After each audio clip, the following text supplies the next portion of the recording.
Menaceraient encore de détruire leurs maisons construites sur les 20 hectares octroyés par l'État du Sénégal en guise de site de recasement. Le collectif de victimes de démolition de maisons dit non à une troisième démolition et interpelle les autorités. Vous êtes sans doute tombé sur cette vidéo dans laquelle le journaliste et chroniqueur de Walf TV, Pape Sané, y révélait une supposée implication d'un ministre de la République sur un scandale présumé qui se chiffre à des milliards. Eh bien, le procureur s'est autosaisi pour élucider cette affaire et le journaliste ira demain lundi s'expliquer devant les enquêteurs de la division des investigations criminelles. Réglementation bancaire et de la microfinance, l'Assemblée nationale se penche sur ces deux questions demain à travers l'examen des deux projets de loi du ministère des Finances et du Budget.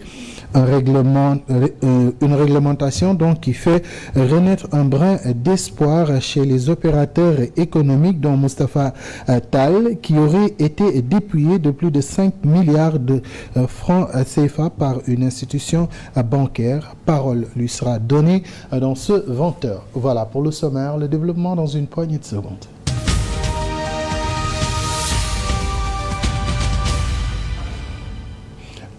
Bonsoir à toutes et à tous. Nous ouvrons ce journal avec cette triste nouvelle qui a frappé donc toute la nation sénégalaise. Serigne Bassirou Mbacké Anta Niang, 5e khalife de Darou, Borom Darou, s'est éteint samedi à Dakar après une courte maladie.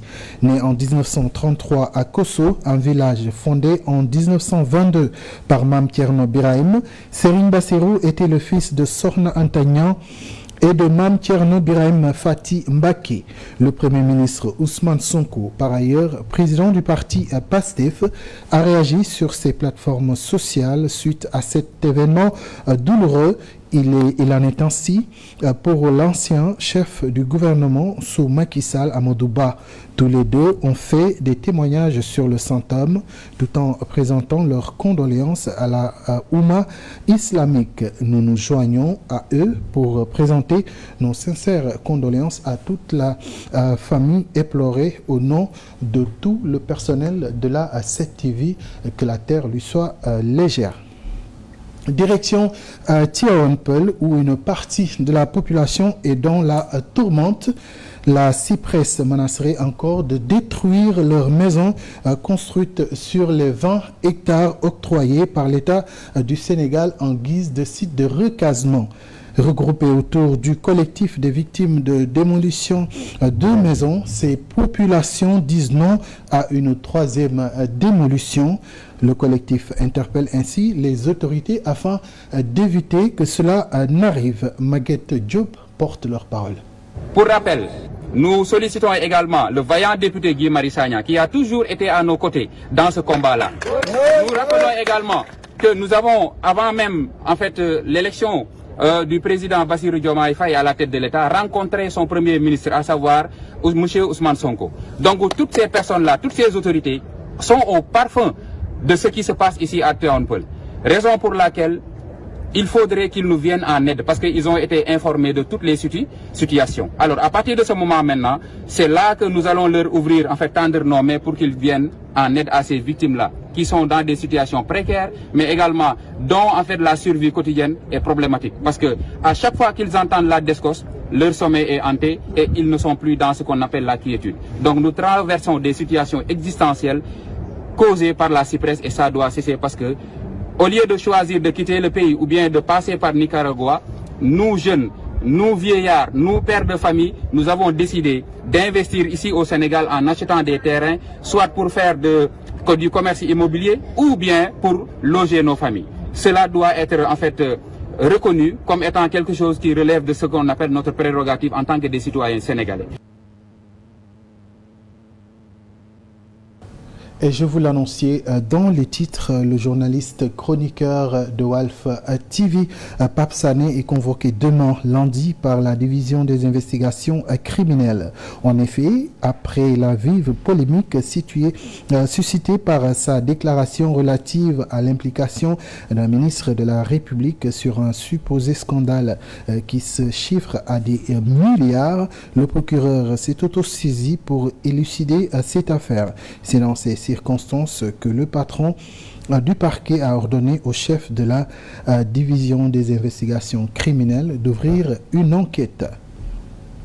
Et puis, au niveau de l'Assemblée nationale, les députés vont examiner ce lundi deux projets de loi du ministère des Finances et du Budget sur la réglementation bancaire et la réglementation de la microfinance.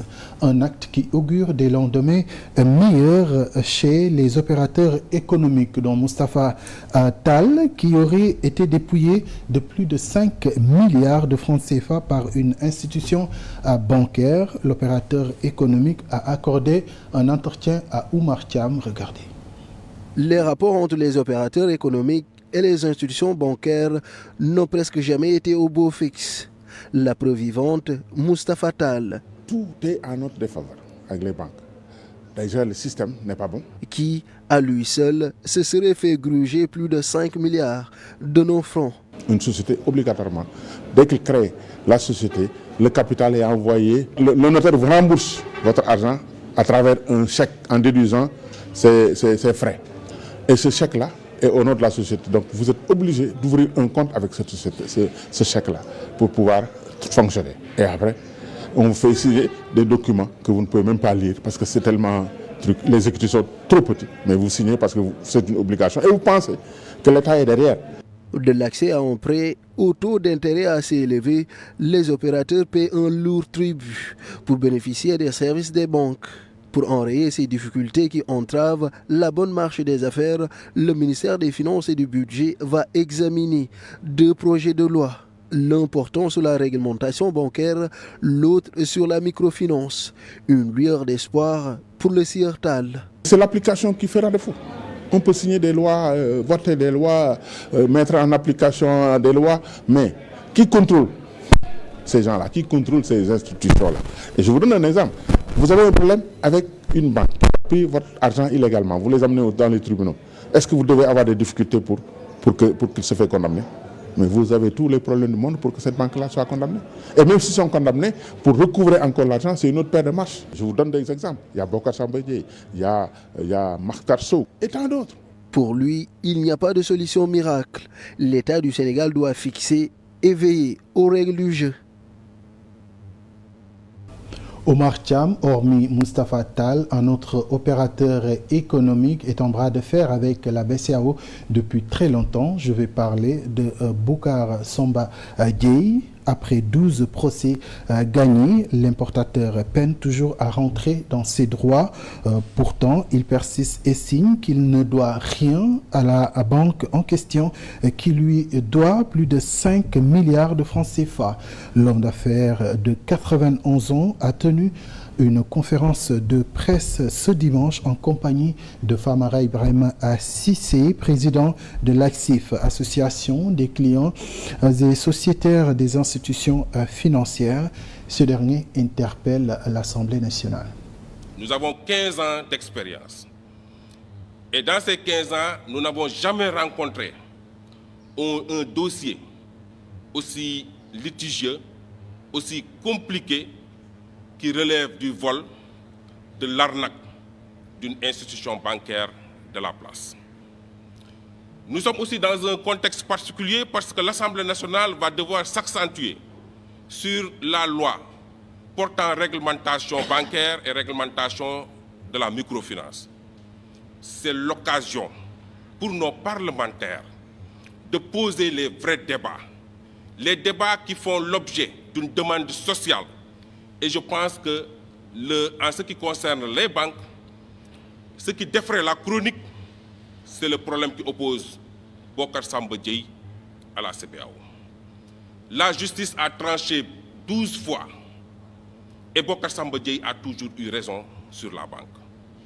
Parce que tout simplement, l'expert qui a été commis par la justice pour faire le compte de la relation d'affaires entre Bocar Samba Dièye et la CBAO a été clair dans ses conclusions. C'est la CBAO qui doit de l'argent à Bocar Samba Dièye. Nous restons avec Famara Ibrahima Cissé qui revient sur le combat qu'il mène contre certaines pratiques bancaires au Sénégal depuis quelque temps, ce en prélude de cet examen du projet de loi portant réglementation bancaire prévu ce lundi à l'Assemblée nationale. Selon le président de l'ACSIF, il doit être voté une loi sur l'endettement avec la mise en place d'une commission. Je vous propose d'écouter.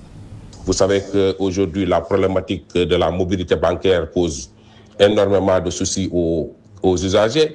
Pour changer de banque, le client paye énormément d'argent, au bas mot 200 000 francs pour changer de banque. Donc il fallait fondamentalement que la loi sur la mobilité bancaire avec une commission de la mobilité bancaire soit mise en place.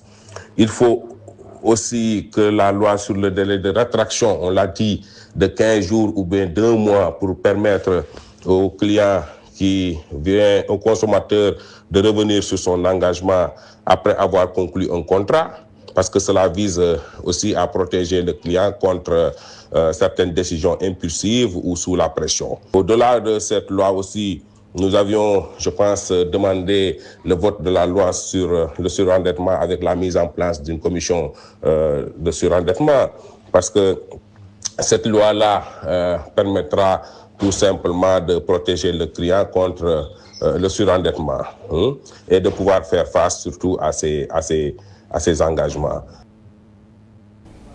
À l'instant, Famara Ibrahima Cissé joint au téléphone par Moussa Mané. Et puis une affaire d'inceste suscite l'indignation à Thiaroye.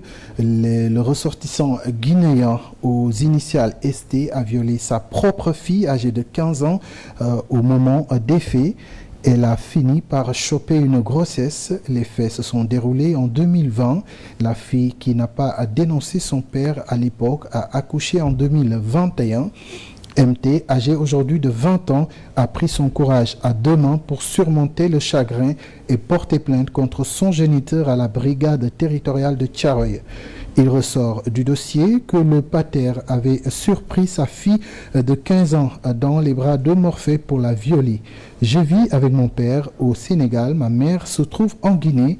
Après mon agression sexuelle, j'avais peur de le dénoncer, confie MT aux enquêteurs.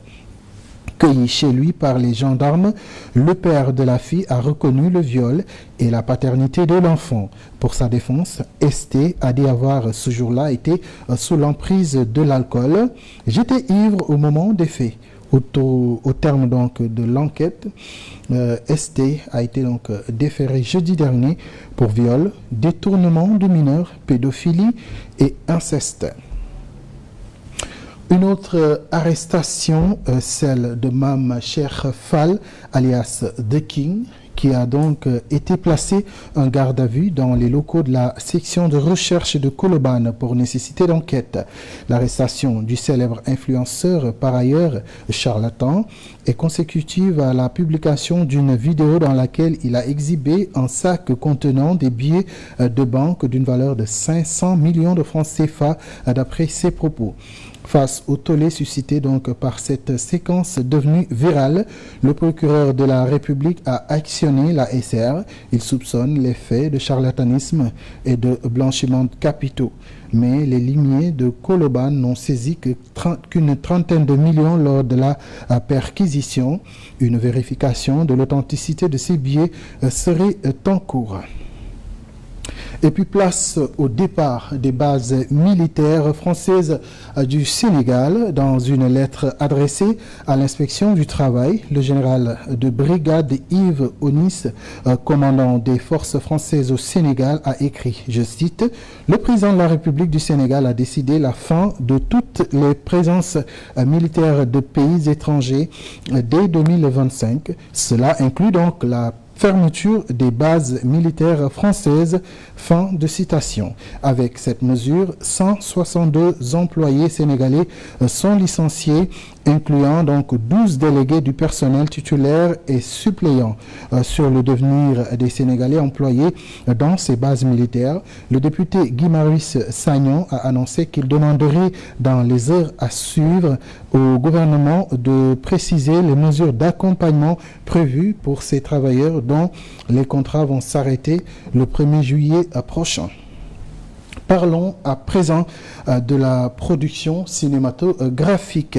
L'École internationale des acteurs et actrices de Dakar a procédé samedi à la célébration de sa toute première promotion, une occasion d'exposer les talents de ses élèves à travers la projection de films réalisés par ces nouveaux acteurs qui entrent désormais dans le marché de l'emploi de l'industrie cinématographique. L'événement a eu lieu en présence d'Ousmane Ba.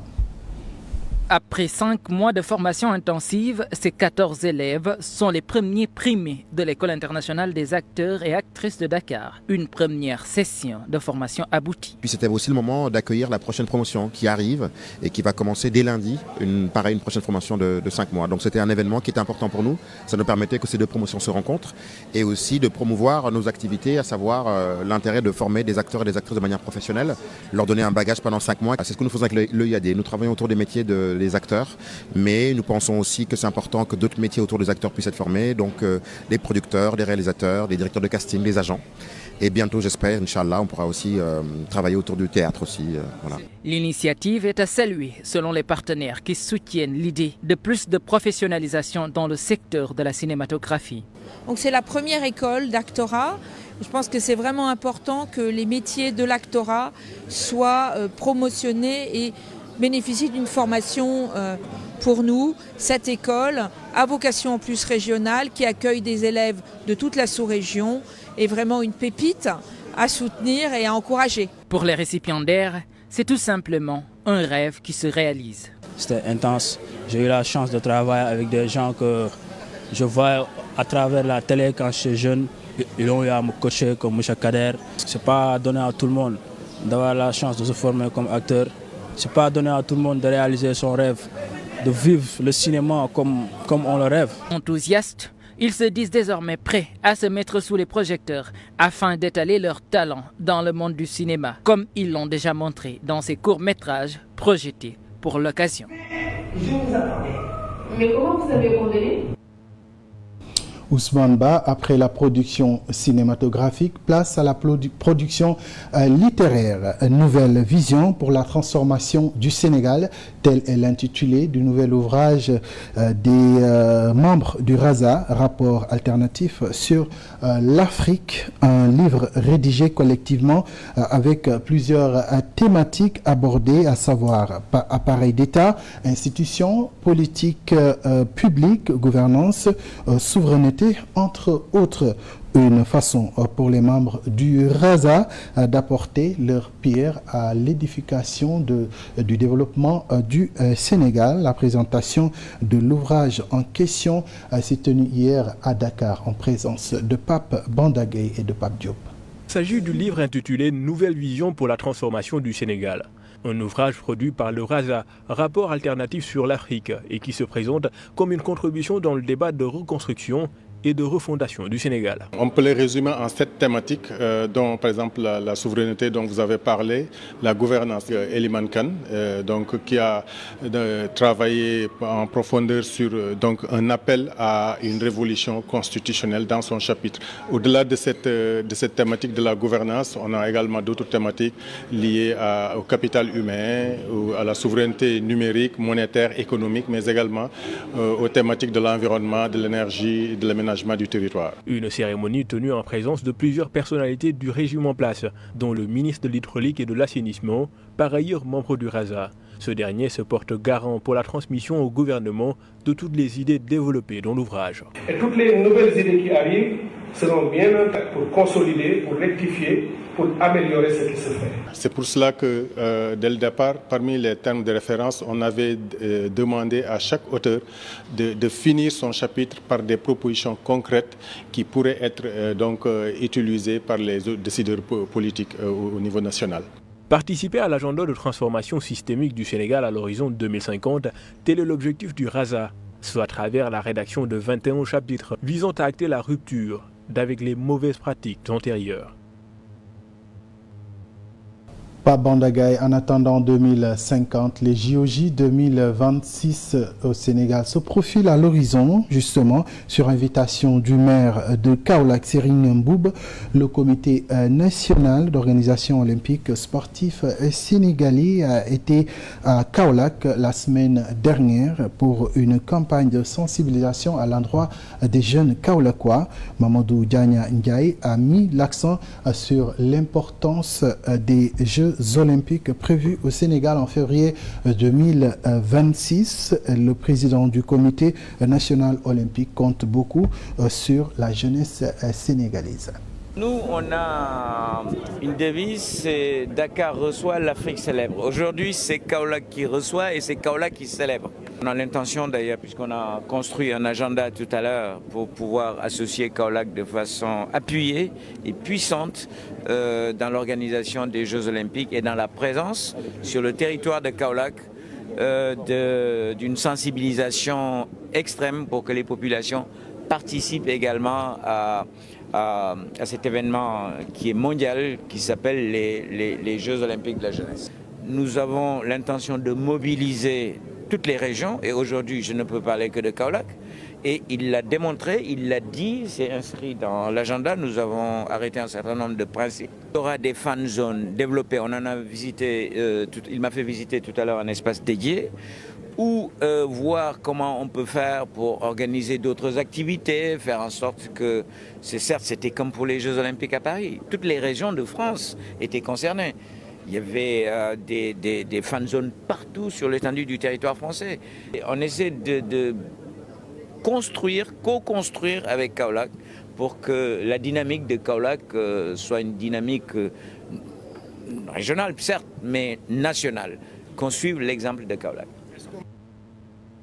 Parlons à présent du conflit à l'est de la RDC. La coalition des forces vives pour la paix en République démocratique du Congo manifeste son indignation.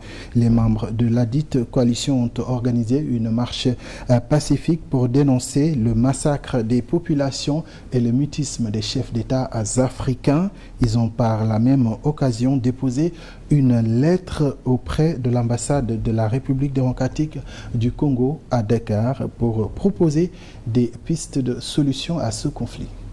Monsieur le Président de la République, nous, Organisation des forces vives africaines, signataires de cette lettre commune, venons auprès de votre haute bienveillance exprimer notre profonde préoccupation face à la situation dramatique et meurtrière qui se déroule actuellement en République démocratique du Congo. Il est extrêmement regrettable que le conflit ait été retenu comme alternative après de nombreuses tentatives de recherche de solutions pacifiques. Et comme nous ne pouvons pas accepter que nos dirigeants, les chefs d'État africains, se mobilisent lorsqu'il s'agit d'un conflit en Europe, je vais parler de ce qui se passe en Ukraine, et voir autant de silence pesant lorsqu'il s'agit d'un conflit qui tue les nôtres. Il s'agit d'un problème africain. Les chefs d'État africains doivent obligatoirement et nécessairement et en urgence trouver une solution africaine à ce problème africain. C'est la fin du menu de ce soir. En attendant de retrouver toute l'actualité sportive dans votre émission Sport sur 7 à partir de 21h. Le Desk Sport reçoit ce soir Maguette Ndiaye, président de la Fédération sénégalaise de natation, Souleymane Fomba, entraîneur de football, et Bokar Ndour, journaliste sportif. Ce sera à partir de 21h. C'est la fin de ce journal. Mesdames et messieurs, merci à Pape Bondagaï pour la coordination, à Bamba Traoré pour la réalisation. À vous, chers téléspectateurs, merci pour votre fidélité au programme de la 7TV. Quant à moi, je vous retrouve demain, si Dieu en a convenance. Excellente soirée à toutes et à tous.